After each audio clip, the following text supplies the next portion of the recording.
जय हिंद प्यारे साथियों, कैसे हैं आप सभी। आशा करता हूं बहुत अच्छे होंगे और अच्छे से पढ़ाई कर रहे होंगे।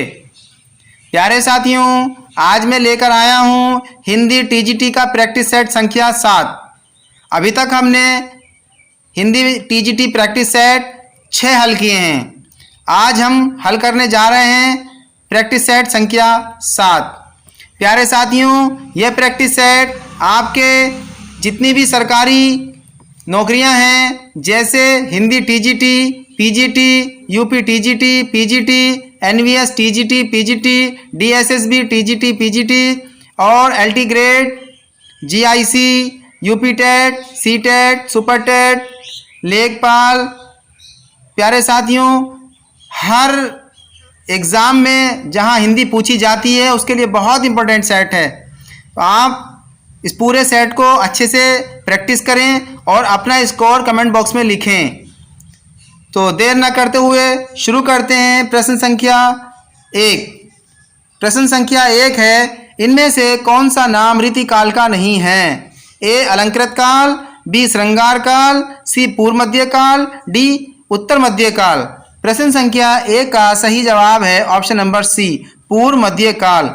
रीतिकाल को पूर्व मध्य काल नहीं कहा जाता है, अलंकृत काल भी कहा जाता है, श्रृंगार काल भी कहा जाता है, उत्तर मध्य काल भी कहा जाता है।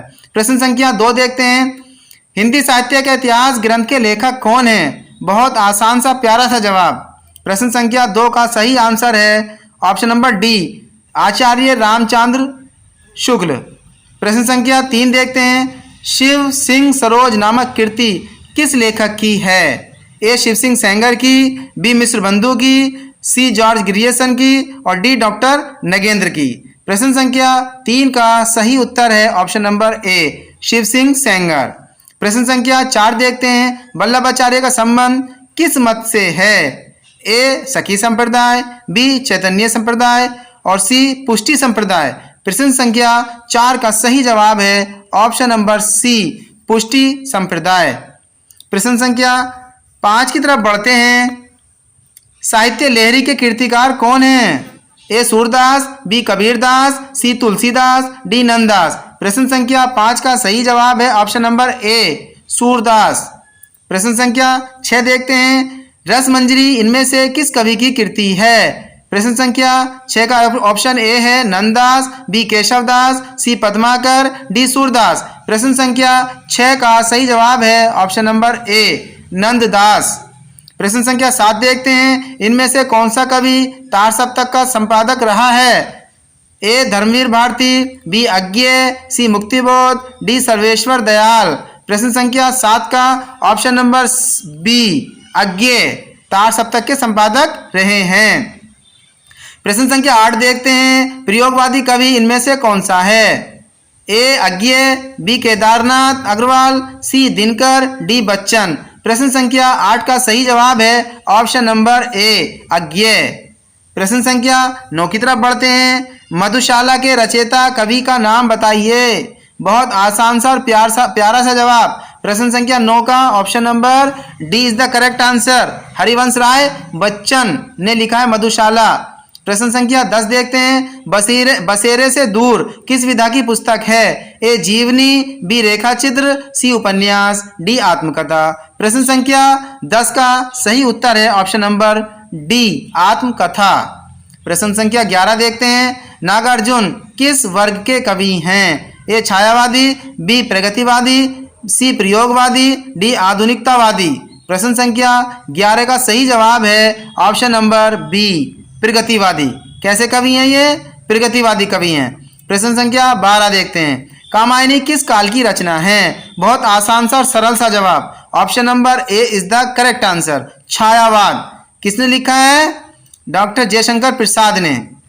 प्रश्न संख्या 13 देखते हैं। पल्लव के रचयिता कवि का नाम बताइए। प्रसाद, महादेवी, सी पंत और डी निराला। आसान और सरल सा जवाब। प्रश्न संख्या 13 का उत्तर number C is the correct answer, Pant, Sumitra Nandan Pant ने लिखा है पल्लव।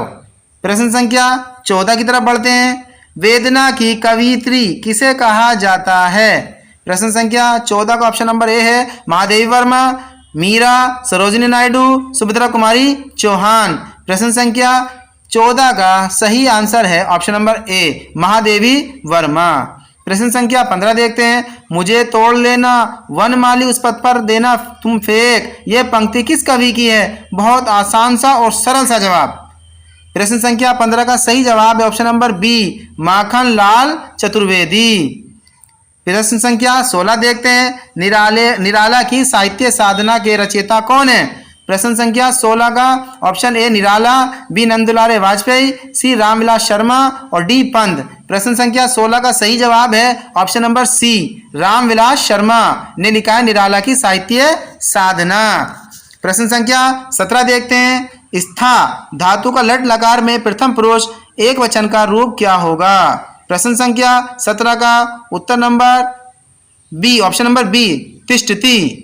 प्रश्न संख्या 18 देखते हैं। पिब धातु का लोट लकार में प्रथम महापुरुष बहुवचन का रूप बताइए।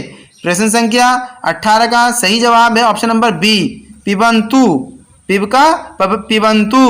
प्रश्न संख्या 19 देखते हैं। गम धातु विधिलिंग लकार मध्यम पुरुष द्विवचन का रूप क्या होगा? प्रश्न संख्या 19 देखते हैं। इसका सही विकल्प है ऑप्शन नंबर बी, गच्छेतम। गच्छेतम। प्रश्न संख्या 20 देखते हैं। भू धातु का लंड लकार में उत्तम पुरुष एक वचन का रूप बताइए। प्रश्न संख्या 20 का सही जवाब है ऑप्शन नंबर सी, अभुवम। क्या है? अभुवम। प्रश्न संख्या 21 देखते हैं। डंके की चोट पर कहना। डंके की चोट पर कहना। प्रश्न संख्या 21 का सही जवाब है स्पष्टता से कहना, साफ साफ कहना। प्रश्न संख्या 22 देखते हैं। कलेजे पर पत्थर रखना। कलेजे पर पत्थर रखना। ए विपत्ति में धैर्य धारण करना, बी दुखी होना, सी ईर्ष्या करना और डी बुरा चाहना। प्रश्न संख्या 22 का देखते हैं। प्रश्न संख्या 22 का उत्तर 1, विपत्ति में धैर्य धारण करना। प्रश्न संख्या 23 देखते हैं। औंधी खोपड़ी का होना। ए बहुत प्रतिभा संपन्न होना, बी क्रोधी होना, सी मूर्ख होना, डी अच्छे विचारों का होना। प्रश्न संख्या 23 का सही उत्तर है answer number option number C, मूर्ख होना। मूर्ख होना, औंधी खोपड़ी का होना। प्रश्न संख्या 24 देखते हैं। कुमंडूक होना, व्यापक प्रभाव होना, सीमित ज्ञान होना, सी विद्वान होना, डी प्रतिभाशाली होना। प्रश्न संख्या 24 का सही उत्तर है ऑप्शन नंबर बी, सीमित ज्ञान होना। प्रश्न संख्या 25 देखते हैं। काला अक्षर भैंस बराबर होना, पढ़ा लिखा होना, निरक्षर होना, सी साक्षर होना और डी मूर्ख होना। प्रश्न संख्या 25 का सही उत्तर है ऑप्शन नंबर बी, निरक्षर होना। प्रश्न संख्या 26 देखते हैं। सर्वेश्वर दयाल सक्सेना किस सप्तक के कवि हैं? प्रश्न संख्या 26 का सही उत्तर है तीसरा सप्तक के कवि हैं सर्वेश्वर दयाल सक्सेना। प्रश्न संख्या 27 देखते हैं।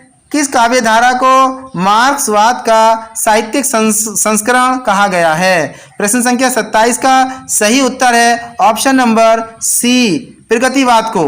किसको? प्रगतिवाद को। प्रश्न संख्या 28 देखते हैं। इनमें से कौन दूसरा सप्तक का कवि है? ए कुंवर नारायण, बी शमशेर बहादुर सिंह, सी केदारनाथ सिंह, डी प्रभाकर माचवे। प्रश्न संख्या 28 का सही जवाब है शमशेर बहादुर सिंह। शमशेर बहादुर सिंह। प्रश्न संख्या 29 देखते हैं। आत्मजयी नामक कृति के रचनाकार हैं। ए अज्ञे, सी नरेश मेहता, सी कुंवर नारायण और डी जगदीश गुप्त। प्रश्न संख्या 29 का सही जवाब है ऑप्शन नंबर सी, कुंवर नारायण। प्रश्न संख्या 30 देखते हैं। कनुप्रिया किस विधा की रचना है? ए कहानी, बी उपन्यास, सी नाटक, डी काव्य। प्रश्न संख्या 30 का सही जवाब है ऑप्शन नंबर डी, काव्य। प्रश्न संख्या 31 देखते हैं। उल्लेख का सही संधि विच्छेद है। उ प्लस लेख, बी उत प्लस लेख, सी उल प्लस लेख, डी कोई नहीं। प्रश्न संख्या 31 का सही जवाब है ऑप्शन नंबर बी, उत प्लस लेख। उत प्लस लेख व्यंजन संधि है। यहाँ पर क्या है? व्यंजन संधि। प्रश्न संख्या 32 देखते हैं। व्याप्त में कौन सी संधि है? ए गुण, बी दीर्घ, सी व्यंजन, डी यण। प्रश्न संख्या 32 का सही जवाब है ऑप्शन नंबर डी, यण संधि। प्रश्न संख्या 33 देखते हैं। न्यून का संधि विच्छेद क्या है? नी प्लस ऊन, बी है ना प्लस यून, सी है नी प्लस यून और डी है न प्लस यून। प्रश्न संख्या 33 का सही जवाब है ऑप्शन नंबर ए नी प्लस ऊन। प्रश्न संख्या 34 देखते हैं, हिंदी के काव्य भाषा परक समीक्षक का नाम है। प्रश्न संख्या 34 का सही जवाब है ऑप्शन नंबर सी राम स्वरूप चतुर्वेदी। राम स्वरूप चतुर्वेदी। प्रश्न संख्या 35 देखते हैं, अपभ्रंश का वाल्मीकि इनमें से किसे कहा जाता है? धनपाल को, पुष्पदंत को, स्वयंभू को, देवसेन को। प्रश्न संख्या 35 का सही जवाब है स्वयंभू को कहा जाता है अपभ्रंश का वाल्मीकि। 36 प्रश्न संख्या 36 देखते हैं, इन मुसलमान हरिजन पे कौटिक हिंदू बार ये पंक्ति किस कवि की है? ए रसखान की, बी भारतेंदु की, सी हरियोत की, डी रहीम की। प्रश्न संख्या 36 का बड़ा आसान सा सरल सा जवाब है भारतेंदु हरिश्चंद्र। प्रश्न संख्या 37 देखते हैं, रामचरितमानस की रचना प्रारंभ हुई थी ए 1630, बी 1625 और सी 1620 और डी 1631। प्रश्न संख्या 37 का सही जवाब है option number D 1631 Vikram Samvat में। प्रश्न संख्या 38 देखते हैं, अवधि में रचित महाकाव्य कौन सा है? रामचंद्रिका, कृष्णायन, कामायनी, रामायण। प्रश्न संख्या 38 का सही जवाब है ऑप्शन नंबर बी कृष्णायन। प्रश्न संख्या 39 देखते हैं, टूटना कहानी के लेखक हैं राजेंद्र यादव, बी निर्मल वर्मा, सी मन्नू भंडारी, डी अमरकांत। प्रश्न संख्या 39 का सही जवाब है ऑप्शन नंबर ए। ऑप्शन नंबर ए राजेंद्र यादव। टूटना कहानी के लेखक कौन है? राजेंद्र यादव। प्रश्न संख्या 40 की तरफ बढ़ते हैं, पश्चिमी हिंदी का विकास हुआ। पश्चिमी हिंदी का विकास हुआ, बहुत सरल सा और आसान सा जवाब, विराचल अपभ्रंश, शौरसेनी अपभ्रंश, सी मागधी अपभ्रंश और डी अर्धमागधी अपभ्रंश। प्रश्न संख्या 40 का option number B is the correct answer. प्रश्न संख्या 41 की तरफ बढ़ते हैं, आमरण अव्ययी भाव समास है, कर्मधारय समास है, तत्पुरुष समास है, बहुवीरी समास है। बहुत आसान सा सरल सा जवाब ऑप्शन नंबर ए अव्ययी भाव समास है। आमरण में आ प्रत्यय और ये अव्ययी भाव समास हुआ। प्रश्न संख्या 42 देखते हैं, कोशकार द्विगु समास है, द्वंद्व समास है, तत्पुरुष समास है, बहुवीरी समास है। प्रश्न संख्या 42 का सही जवाब है ऑप्शन नंबर सी तत्पुरुष समास है। प्रश्न संख्या 43 देखते हैं, देवासुर बहुवीरी समास है, द्विगु समास है, कर्मधारय समास है, द्वंद्व समास है। प्रश्न संख्या 43 का सही जवाब है ऑप्शन नंबर डी द्वंद्व समास है। क्या है यहाँ पर? द्वंद्व समास है। प्रश्न संख्या 44 देखते हैं, पंचामृत में कौन सा समास है? द्वंद्व समास है, द्विगु समास है, तत्पुरुष समास है, कर्मधारय समास है। प्रश्न संख्या 44 का सही जवाब है ऑप्शन नंबर बी द्विगु समास। क्या है यहाँ पर? द्विगु समास। जहाँ गिनती की बात होती है वहां पर कौन सा समास होता है? द्विगु समास। प्रश्न संख्या 45 की तरफ बढ़ते हैं, देहलता में कौन सा समास है? अव्ययी भाव, बहुवीरी, तत्पुरुष, कर्मधारय। प्रश्न संख्या 45 का सही जवाब है ऑप्शन नंबर डी कर्मधारय समास। क्या है? कर्मधारय समास। प्रश्न संख्या 46 देखते हैं, त्रिनेत्र त्रिनेत्र में कौन सा समास है? कर्मधारय, द्विगु समास, तत्पुरुष, बहुवीरी। प्रश्न संख्या 46 का सही आंसर है ऑप्शन नंबर डी बहुवीरी समास। प्रश्न संख्या 47 देखते हैं, हिंदी वर्णमाला में कितने वर्ण हैं? 50, 54, 52, 55।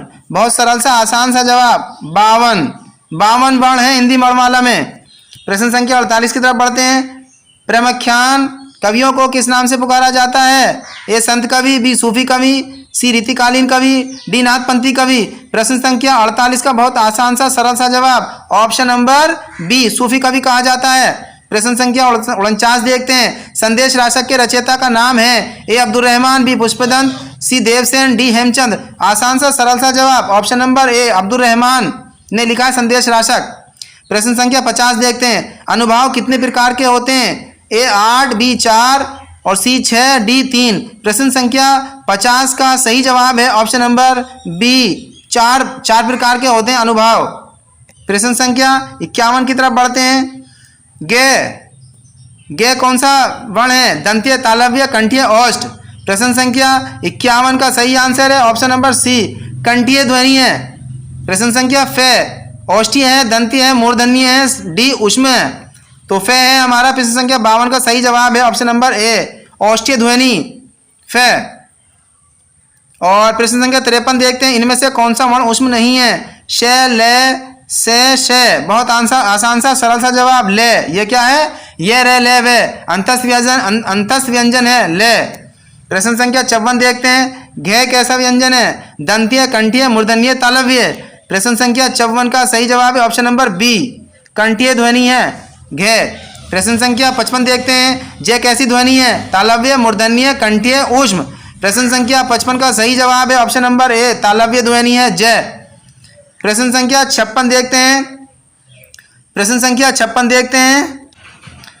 प्रश्न संख्या 56 है, निम्न सूचियों को सम्मिलित कर सही कोड का चयन कीजिए। काव्य प्रकाश, काव्य प्रकाश किसका है जी? मम्मट का है। और खे साहित्य दर्पण विश्वनाथ। और औचित्य चर्चा विचार चर्चा है क्षेमेंद्र का। और रसगंगाधर किसका है? पंडित राज जगन्नाथ का। प्रश्न संख्या 56 का option number C is the correct answer. आगे बढ़ते हैं प्रश्न संख्या 57 की तरफ। रस सूत्र किस आचार्य की देन है? मम्मट, विश्वनाथ, भरत मुनि, भट्ट लोलट। प्रश्न संख्या 57 का सही जवाब है ऑप्शन नंबर सी, भरत मुनि। किसका? भरत मुनि। प्रश्न संख्या 58 देखते हैं। निम्न आचार्यों को काल के आरोही क्रम में व्यवस्थित कीजिए। प्रश्न संख्या 58 का सही जवाब है ऑप्शन नंबर ए, पहले भामा थे, फिर दंडी, फिर मम्मट, फिर विश्वनाथ। प्रश्न संख्या 59 देखते हैं। मृच्छकटिकम के रचयिता हैं भास, कालिदास, श्रीहर्ष, शूद्रक। प्रश्न संख्या 59 का सही जवाब है शूद्रक। मृच्छकटिकम किसने लिखा है? शूद्रक।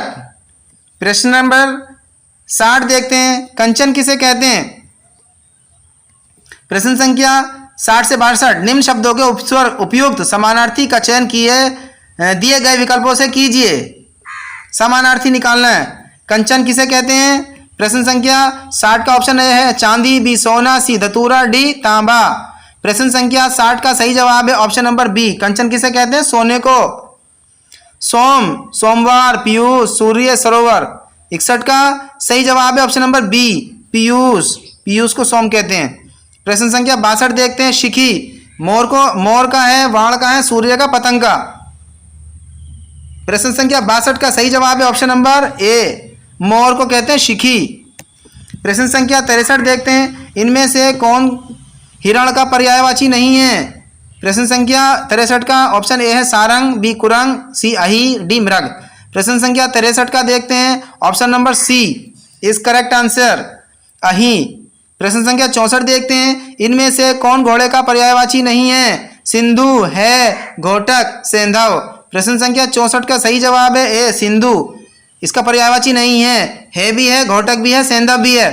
प्रश्न संख्या 65 देखते हैं। युगे युगे क्रांति के रचयिता हैं सुरेंद्र वर्मा, मोहन राकेश, सी उदय शंकर भट्ट, डी विष्णु प्रभाकर। प्रश्न संख्या 65 का सही जवाब है option number D, Vishnu Prabhakar. प्रश्न संख्या 66 देखते हैं। कौन सा नाटक जगदीश चंद्र माथुर का है? डॉक्टर, शारदिया, सी आठवां सर्ग, डी द्रौपदी। प्रश्न संख्या 66 का सही जवाब है ऑप्शन नंबर बी, शारदिया, जगदीश चंद्र माथुर का है।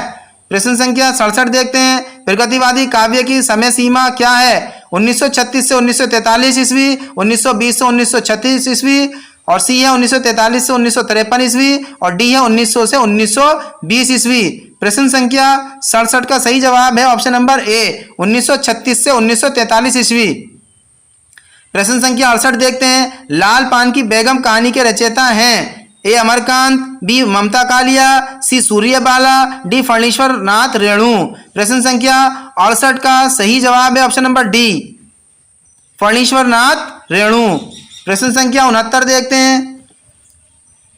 सरस्वती पत्रिका के संपादक थे भारतेंदु हरिश्चंद्र, जयशंकर प्रसाद, सी महावीर प्रसाद द्विवेदी, और डी प्रेमचंद्र। प्रश्न संख्या 69 का बहुत आसान सा सरल सा जवाब, महावीर प्रसाद द्विवेदी थे सरस्वती पत्रिका के संपादक। प्रश्न संख्या 70 का देखते हैं। उदन मार्तंड नामक पत्र कहाँ से प्रकाशित होता था? बनारस से, प्रयाग से, दिल्ली से, कलकत्ता से। प्रश्न संख्या 70 का सही जवाब कलकत्ता से प्रकाशित होता था उदंड मार्तंड। प्रश्न संख्या निर्देश हैं 71 से 75। निम्न में से सही वर्तनी वाला शब्द चुनिए। 71 का है आद्र, आद्र, आद्र कोई नहीं। प्रश्न संख्या 71 का सही जवाब है option number C, option number C आर्द्र बिल्कुल सही है। प्रश्न संख्या 72 देखते हैं। मानवीकरण मानवीयकरण मानवीकरण कोई नहीं। प्रश्न संख्या 72 का ऑप्शन नंबर ए मानवीकरण इज द करेक्ट आंसर। प्रश्न संख्या 73 देखते हैं। ए उपरोक्त उपयुक्त उपयुक्त उपयुक्त। प्रश्न संख्या 73 का ऑप्शन नंबर बी उपयुक्त। प्रश्न संख्या 74 देखते हैं। सहस्त्र सहस्त्र सहस्त्र सहस्त्र। प्रश्न संख्या 74 का सही जवाब है option number B. Option number B is the correct answer. प्रश्न संख्या 75 देखते हैं। प्रश्न नंबर 75 का सही ऑप्शन है option number D. Option number D उपलक्ष्य। प्रश्न संख्या 76 देखते हैं। मोर का तत्सम क्या है? मोर मयूर मोर मुकुट कोई नहीं। प्रश्न संख्या 76 का सही जवाब है ऑप्शन नंबर बी मयूर। प्रश्न संख्या 77 देखते हैं। बछड़ा किस शब्द से विकसित है? बछड़ा किस शब्द से विकसित है? प्रश्न संख्या 77 का ऑप्शन ए है बच्चा, बी वक्ष, सी वत्स और डी कोई नहीं। प्रश्न संख्या 77 का उत्तर है सी वत्स से। प्रश्न है 78। साखी का तत्सम है साक्षी है साक्षी साक्षी। प्रश्न संख्या 78 का सही जवाब है ऑप्शन नंबर सी साक्षी। प्रश्न संख्या 79 देखते हैं। पारा किस शब्द का तद्भव है? पार पारद पारामृत कोई नहीं। प्रश्न संख्या 79 का सही जवाब है ऑप्शन नंबर बी पारद। प्रश्न संख्या 80 देखते हैं। भौजाई का तत्सम होगा भाभी भातृजाया भातृपत्नी डी कोई नहीं। प्रश्न संख्या 80 का सही जवाब है भातृजाया। प्रश्न संख्या 81 देखते हैं। जिज्ञासु का सही अर्थ क्या है? जो जीतना चाहता हो, बी जानने की इच्छा रखने वाला, जो जान चुका हो, डी जिसे कुछ नहीं आता। प्रश्न संख्या 81 का सही जवाब है ऑप्शन नंबर बी जानने की इच्छा रखने वाला जानने की इच्छा रखने वाला। प्रश्न संख्या 82 देखते हैं। अंतेवासी किस अर्थ में प्रयुक्त होता है? अन्य स्थान पर रहने वाला, नगर में रहने वाला, नदी किनारे रहने वाला, गुरु के समीप रहने वाला। प्रश्न संख्या 82 का सही उत्तर है option number D. Option number D गुरु के समीप रहने वाला। प्रश्न संख्या 83 देखते हैं। प्रभाती का तात्पर्य है प्रभाती का तात्पर्य है प्रभात में गाया जाने वाला गीत, रात्रि में गाया जाने वाला गीत, सी देशभक्ति का गीत, डी राष्ट्रगीत। प्रश्न संख्या 83 का सही जवाब है प्रभात में गाया जाने वाला गीत। प्रश्न संख्या 84 देखते हैं। मछली जैसी आंखों वाली के लिए एक शब्द होगा। बहुत ही आसान सा सरल सा जवाब मीनाक्षी कहते हैं। क्या कहते हैं उसको? मीनाक्षी। प्रश्न संख्या 85 देखते हैं। 100 वर्ष के समय को क्या कहेंगे? शताब्दी, शतक, दशक, सहस्राब्दी। क्या कहेंगे 85? प्रश्न संख्या 85 का सही जवाब ऑप्शन नंबर ए क्या कहेंगे हम? शताब्दी कहेंगे। प्रश्न संख्या 86 से 90 निम्नलिखित वाक्यों के जिस भाग में अशुद्धि है उसका चयन कीजिए। 86 मेरे को कल आगरा जाना है कोई त्रुटि नहीं। प्रश्न संख्या 86 का सही जवाब है ऑप्शन नंबर ए मेरे को नहीं होगा, मुझे कल जाना है, मुझे कल आगरा जाना है, मुझे आएगा। प्रश्न संख्या 87 देखते हैं। बटेश्वर के मेले में भारी भरकम भीड़ थी। प्रश्न संख्या 87 का जवाब number option number B option number B भारी भरकम। प्रश्न संख्या 88 देखते हैं। उनकी सौभाग्यवती पुत्री का विवाह 26 तारीख को होगा। प्रश्न संख्या 88 का सही उत्तर है ऑप्शन नंबर बी सौभाग्य पुत्री नहीं बस सौभाग्यवती आएगा। प्रश्न संख्या 89 देखते हैं। साहित्य और जीवन का घनघोर संबंध है कोई त्रुटि नहीं। प्रश्न संख्या 89 का ऑप्शन नंबर बी घनघोर। प्रश्न संख्या 90 देखते हैं। आपका पत्र धन्यवाद सहित प्राप्त हुआ कोई त्रुटि नहीं। प्रश्न संख्या 90 का सही उत्तर है ऑप्शन नंबर बी। प्रश्न संख्या 91 देखते हैं। श्रृंगार रस का स्थायी भाव क्या है? प्रश्न संख्या 91 का सही जवाब है option number B option number B रति। प्रश्न संख्या 92 देखते हैं। शोक किस रस का स्थायी भाव है? श्रृंगार का, वीर का, करुण का, भयानक का। प्रश्न संख्या 92 का सही उत्तर है करुण का। प्रश्न संख्या 93 देखते हैं। किस रस को रसराज कहा जाता है? वीर को, श्रृंगार को, हास्य को, भयानक को। प्रश्न संख्या 93 का सही उत्तर है option number B option number B श्रृंगार रस को क्या कहा जाता है? रसराज। प्रश्न संख्या 94 देखते हैं। खूब लड़ी मर्दानी वे तो झांसी वाली रानी थी। इस पंक्ति में कौन सा रस है? साफ साफ नजर आ रहा है, वीर रस है। Option number A is the correct answer. प्रश्न संख्या 95 देखते हैं। जहां उपमे की तुलना उपमान से की जाए वहां कौन सा अलंकार होता है? उपमा, रूपक, उत्प्रेक्षा, संदेह। प्रश्न संख्या 95 का सही जवाब है ऑप्शन नंबर ए उपमा। प्रश्न संख्या 96 देखते हैं। जनु जानो मनु मानो का प्रयोग किस अलंकार में होता है? प्रश्न संख्या 96 का सही जवाब है ऑप्शन नंबर बी उत्प्रेक्षा अलंकार में। प्रश्न संख्या 97 देखते हैं। उत्कर्ष का विलोम है सत्कर्ष, प्रकर्ष, अपकर्ष। प्रश्न संख्या 97 का सही जवाब है ऑप्शन नंबर सी अपकर्ष। उत्कर्ष का विलोम क्या है? अपकर्ष। प्रश्न संख्या 98 देखते हैं। रामचरितमानस किस भाषा में लिखा गया है? हिंदी में, अवधी में, ब्रज भाषा में, संस्कृत में? बहुत आसान सा सरल सा जवाब, अवधी भाषा में लिखा गया है।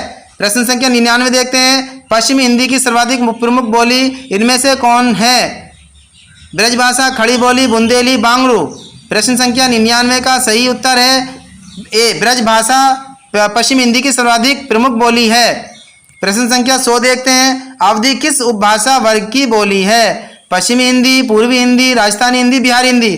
बहुत आसान सा सरल सा जवाब पूर्वी हिंदी। प्रश्न संख्या 100 देखते हैं। निम्न सूचियों को सुमेलित कर सही विकल्प का चयन कोड में से कीजिए। सर्वेश्वर दयाल सक्सेना, इनका है कांट की घंटियां 2। और कुंवर नारायण का है चक्रव्यूह। और जयशंकर प्रसाद का है आंसू। और अज्ञे का है इत्तेलम। प्रश्न संख्या 101 का option number B, option number B is the correct answer. प्रश्न संख्या 102 की तरफ बढ़ते हैं। गीत फरोश नामक कविता के रचयिता हैं। गीत फरोश नामक कविता के रचयिता हैं भवानी प्रसाद मिश्र, वीरेंद्र मिश्र, धर्मवीर भारती, डी मुक्ति बोध। प्रश्न संख्या 102 का सही जवाब है ऑप्शन नंबर ए भवानी प्रसाद मिश्र ने लिखा है गीत फरोश। 103 है प्रश्न संख्या। नागार्जुन का संबंध किस काव्य धारा से है? ए छायावाद से, बी प्रयोगवाद से, सी नवगीत से, डी प्रगतिवाद से। प्रश्न संख्या 103 का सही जवाब है प्रगतिवाद, ऑप्शन नंबर डी। प्रश्न संख्या 104। वामन ने काव्य की आत्मा किस तत्व को स्वीकार किया है? अलंकार को, ध्वनि को, रीति को, वक्रोक्ति को? प्रश्न संख्या 104 का सही जवाब सी, ऑप्शन नंबर सी रीति को। प्रश्न संख्या 105। संस्कृत के वे शब्द जो बिना किसी ध्वनि परिवर्तन के हिंदी में प्रयुक्त हो रहे हैं उन्हें कहा जाता है? जैसे संस्कृत में थे वैसे यूज हो रहा है उनको कहते हैं ए, ऑप्शन नंबर ए तत्सम शब्द कहते हैं। 105 का ऑप्शन नंबर ए। प्रश्न संख्या 106 देखते हैं। देशज शब्द का अभिप्राय है जिनकी व्युत्पत्ति संस्कृत से हुई हो, जो विदेशी भाषाओं से विकसित हुए हो, जिनमें ध्वनि परिवर्तन हुए हो, जिनकी व्युत्पत्ति ज्ञात न हो। प्रश्न संख्या 106 का सही जवाब है ऑप्शन नंबर डी जिनकी व्युत्पत्ति ज्ञात न हो। प्रश्न संख्या 107 देखते हैं। साधारणीकरण सिद्धांत के जनक कहे जाते हैं भरत मुनि, भट्टनायक, आचार्य शंकुक, डी मम्मट। प्रश्न संख्या 107 का ऑप्शन नंबर बी भट्टनायक कहे जाते हैं साधारणीकरण सिद्धांत के जनक। प्रश्न संख्या 108 देखते हैं। इनमें से अर्धविराम चिन्ह कौन सा है? प्रश्न संख्या 108 का सही जवाब है ऑप्शन नंबर बी। प्रश्न संख्या 109 देखते हैं। मूंड पे मुकुट धरे सोहत है गोपाल में कौन सा दोष है? प्रश्न संख्या 109 का सही जवाब है ऑप्शन नंबर सी ग्राम्यत्व। प्रश्न संख्या 110 देखते हैं। हाइकू कविता का मूल स्थान है भारत, चीन, कंबोडिया, जापान? बड़ा आसान और सरल जवाब, option number D is the correct answer, Japan. प्रश्न संख्या 111 देखते हैं। यत्सच निर्धारणम किस विभक्ति से जुड़ा सूत्र है? षष्ठी, सप्तमी, चतुर्थी, द्वितीया? प्रश्न संख्या 111 का सही जवाब है ऑप्शन नंबर बी सप्तमी से। प्रश्न संख्या 112 देखते हैं। दुष्टवा में प्रयुक्त प्रत्यय है कतुआ, कत्त, त्वयत, अनियर? प्रश्न संख्या 112 का सही जवाब है ऑप्शन नंबर ए। प्रश्न संख्या 113 देखते हैं। अभ्यागत शब्द में कौन सा उपसर्ग है? प्रश्न संख्या 113 का सही जवाब है ऑप्शन नंबर डी सी अभी। प्रश्न संख्या 114 देखते हैं। विद्याधनम में समास बताइए। ए अव्ययीभाव समास, बी कर्मधारय समास, सी तत्पुरुष समास, डी बहुव्रीहि समास? प्रश्न संख्या 114 का सही जवाब है ऑप्शन नंबर बी कर्मधारय समास। प्रश्न संख्या 115 देखते हैं, इनमें से कौन सी कृति कालिदास की है? प्रश्न संख्या 115 का सही जवाब है ऑप्शन नंबर बी, विक्रमो वर्षियम। ऑप्शन नंबर बी सही उत्तर है। प्रश्न संख्या 116 देखते हैं, निम्न सूचियों को सुमेलित कर सही कोड का चयन कीजिए। क्या है? कालिदास। कालिदास का है कुमार संभव, और क्या है? श्रीहर्ष। श्रीहर्ष का है नेजदी चरितम, और भारवी का है किरातार्जुनीयम, और भवभूति का है उत्तम राम चरितम। प्रश्न संख्या 116 का सही जवाब है option number C. Option number C. प्रश्न संख्या 117 देखते हैं, इनमें से एक रचना वृत्तत्री में आती है, उसे छांटिए। प्रश्न संख्या 117 का सही जवाब है ऑप्शन नंबर बी, शिशुपाल वधम। ये वृत्तत्री में आती है। प्रश्न संख्या 118 देखते हैं, कोलियानंद के रचयिता का नाम है? ए महिम भट्ट, बी अप्य दीक्षित, सी भानु मिश्र, डी धनंजय। प्रश्न संख्या 118 का सही जवाब है ऑप्शन नंबर बी, अप्य दीक्षित। प्रश्न संख्या 119 देखते हैं, काव्य मीमांसा किसकी कृति है? ए भारवी, बी श्रीहर्ष, सी भोजराज, डी राजशेखर।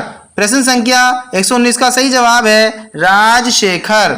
राजशेखर। प्रश्न संख्या 120 देखते हैं, संविधान की धारा 343 ए में हिंदी को घोषित किया गया है? ए राजभाषा, बी राष्ट्रभाषा, सी संपर्क भाषा, डी मातृभाषा। प्रश्न संख्या 120 का सही जवाब है ऑप्शन नंबर ए, राजभाषा। प्रश्न संख्या 121 देखते हैं, मगही किस उपभाषा वर्ग की बोली है? राजस्थानी, बिहारी, पूर्वी हिंदी, पश्चिमी हिंदी। बहुत आसान सा और सरल सा जवाब है। मगही है हमारी बिहारी हिंदी, बिहारी उपभाषा वर्ग की बोली। प्रश्न संख्या 122 देखते हैं, विभत्स रस का स्थायी भाव है? ए जुगुप्सा, बी भय, सी निर्वेद, डी क्रोध। प्रश्न संख्या 122 का सही जवाब है ए जुगुप्सा। क्या है? ए जुगुप्सा। प्रश्न संख्या 123 देखते हैं, काव्य शोभाया कर्तारो धर्मगुण काव्य गुण की यह परिभाषा दी है? प्रश्न संख्या 123 का सही जवाब है ऑप्शन नंबर सी। किसने दी है? आचार्य वामन ने। प्रश्न संख्या 124 है, निम्न सूचियों को सुमेलित कीजिए तथा सही कोड का चयन कीजिए। ए है क्या है? यशपाल। यशपाल जी ने लिखा है झूठा सच। और ख है वृंदावन लाल वर्मा, इन्होंने लिखा है मृग नैनी। और ग है भीष्म सानी, इन्होंने लिखा है तमस। और घ है मनोहर श्याम जोशी, इन्होंने लिखा है कुरु कुरु स्वाहा। प्रश्न संख्या 124 का सही उत्तर है ऑप्शन नंबर ए। आगे बढ़ते हैं प्रश्न संख्या 125 की तरफ। राजन शब्द का तृतीय बहुवचन का रूप होगा? ए राज्ञ, बी राजवी, सी राग्य और डी राजस। प्रश्न संख्या 125 का सही जवाब है ऑप्शन नंबर बी, राजभी। सो प्यारे साथियों, अभी हमने टीजीटी हिंदी प्रैक्टिस सेट 7 के 125 प्रश्न हल किए। आशा करता हूँ बहुत अच्छे से समझ में आ गए होंगे और आपने बहुत अच्छा स्कोर किया होगा।